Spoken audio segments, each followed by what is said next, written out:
আমার কেউ নাই। আমি কেন এই ভোগান্তিতে ভুগবো? আমি এটার জবাব চাই। উনি আমার কেন তো হয়রানি করলো এটার আমি জবাব চাই। এছাড়া আমার আর কোনো কথা। আসসালামু আলাইকুম প্রিয় দর্শক, রেল নিউজের বিশেষ আয়োজন অন্তরালের গল্পে আপনাদেরকে স্বাগতম। রেলের অনিয়ম, দুর্নীতি ও ভোগান্তি, প্রাপ্য অধিকার থেকে বঞ্চিত মানুষের গল্প তুলে ধরার বিশেষ আয়োজনে আপনাদেরকে স্বাগতম। আজকে আমরা আলোচনা করব রেলের পেনশন জট, মৃত ইদ্রিস আলীর পরিবারের কান্নার গল্প। আপনাকে স্বাগতম আমাদের আজকের এই অনুষ্ঠানে।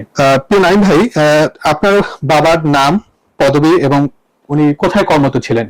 আমার বাবা 18 বছর যাবৎ মাস্টার চাকরি করছিল ঢাকায়। সরকারি অবস্থায় উনি চট্টগ্রাম গেছে, ওই জায়গায় চাকরি করছে 6 বছর। চট্টগ্রাম পাহাড়তলি একে খান রেল গেটে চাকরি করছে। ওনার মারা যাওয়ার বয়সের তারিখ হচ্ছে 2024 সালের মার্চ মাসের 7 তারিখ। মারা যাওয়ার সাথে সাথে ওনার যাবতীয় কাগজপত্র যা যা লাগে সব আমি ইউএন স্যারের বড় বাবুর কাছে, নজরুল সাহেবের কাছে আমি জমা দিয়ে দিছি। যাবতীয় যা কাগজপত্র লাগে আমারে বলছে, আমি সাথে সাথে 1 মাসের আরো আগে সময়ের ভিতরে আমি 60-70 হাজার টাকা খরচ করিয়া আমি কাগজ তাড়াতাড়ি করে আমি ওনারে দিয়ে দিছি। আজকা 2 বছর যাবৎ উনি আমাকে খালি বলতেছে যে হচ্ছে, হবে, তুমি কোনো টেনশন করিও না। উনি আমাকে প্রায় 75,000 টাকা মতো দিয়েছিল।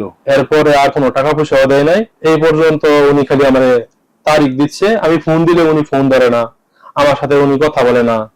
উনি বলে আমি এখন ব্যস্ত আছি, মিটিং এ আছি। এই 2 বছর যাবতে এভাবেই দিন পাস করছে উনি। এখন আমার অভিযোগ হচ্ছে যে ওনার এই 2 বছর যাবতের ভিতরে একদিনও আমার সাথে বলে নাই যে আমার বাবার পেনশনের টাকা এটা ফাইনাল সেটেলমেন্ট হবে কি হবে না, বা আমি পাবো কি পাবো না। এতদিন তো সময় লাগার কথা না। আমাদের এলাকাতে আরো মানুষের সরকারি ডিপার্টমেন্ট চাকরি করে, তা আমরা কেন এই ভোগান্তিতে ভুগতেছি? আমার কথা হচ্ছে এটা। আর উনি আমাকে এত এই ভোগান্তিতে কেন ভোগাইলো? আমি গরিব মানুষ, আমার বাবাও নাই, আমার মাও নাই, আমার কেউ নাই। আমি কেন এই ভোগান্তিতে ভুগবো? আমি এটার জবাব চাই। উনি আমার কেন তো হয়রানি করলো এটার আমি জবাব চাই। এছাড়া আমার আর কোনো কথা। বর্তমানে আপনার পরিবার পরিজন নিয়ে আসলে কিভাবে আপনি সংসার চালাচ্ছেন? বর্তমানে আমার সংসার, আমার 2জন মেয়ে আছে, আমরা 2জন ভাই।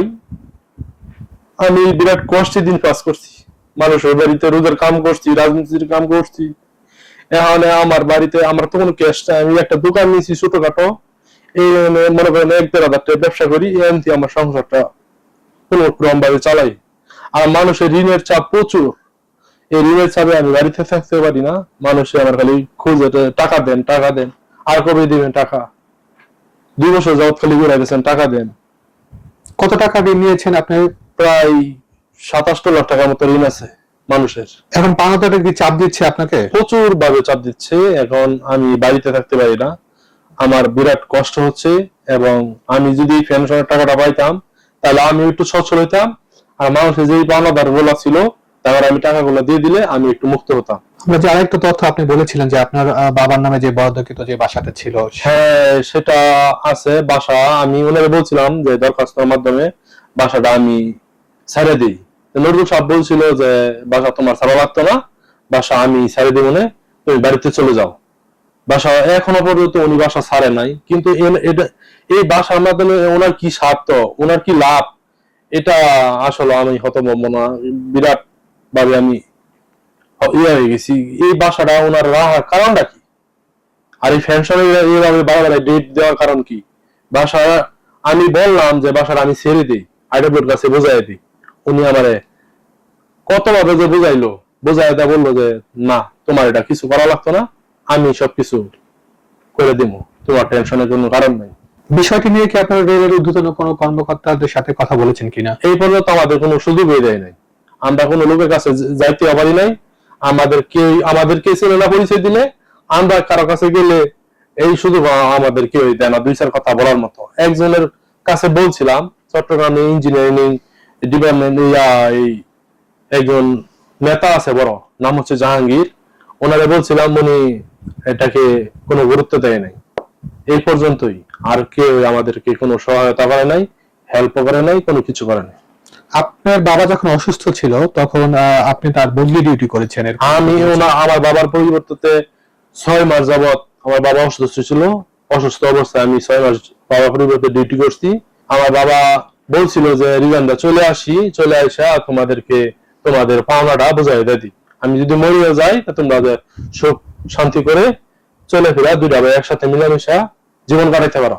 আমি বলছি যে বাবা দেহ এখনো তো তোমার আরো 6 বছর যাবত আছে, এখনই তোমার রিজাইন দেওয়ার কোনো দরকার নাই, তুমি তোমার চিকিৎসা করাই, ভালো ডাক্তার দেখায়া চিকিৎসা করাই, তুমি কোনো টেনশনের কারণ নাই। না বাবা আমি রিজাইন দিয়ে দিই, আমি বলছি না রিজাইন দেওয়ার দরকার নেই। এই পর্যন্ত অনেকবার আমার বাবা অসুস্থ হয়েছে, চিকিৎসা করেছি ভালো হয়ে গেছে, কিন্তু পরের বার যে অসুস্থ হয়েছে টানা 6 মাস একেবারে বাড়িতে ছিল, 35,000 টাকা দিয়া ঘুষ দিয়া ইএনসার রে।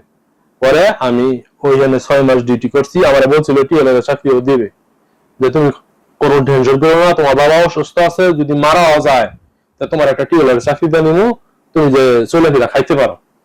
কিন্তু আমার আরো উল্টা বলছে কিসের টিএলআর চাকরি, কোনো টিএলআর চাকরি নাই, তুমি এতে আউট হও। আমরা বলছে তুমি আউট হও, এই পর্যন্তই আমার কথা। এখন আপনার পরিবারের টোটাল সদস্য কয়জন, মানে কয় ভাই আপনারা? আমরা হলাম 2 ভাই, আমার ছোট ভাইয়ের বউ আছে আর আমার ওয়াইফ আছে। কে কি করছেন আপনারা? আমার ছোট ভাই ছোট একটা জব করতেছে, আর আমি বাজারে ছোট একটা দোকান আছে চায়ের এন্তরিকি। আচ্ছা, আপনাদের যে পেনশনের টাকাটা যখন যদি পান আপনারা, তাহলে প্রথমে আপনারা কি সমস্যার সমাধান করতে চাচ্ছেন আর কি?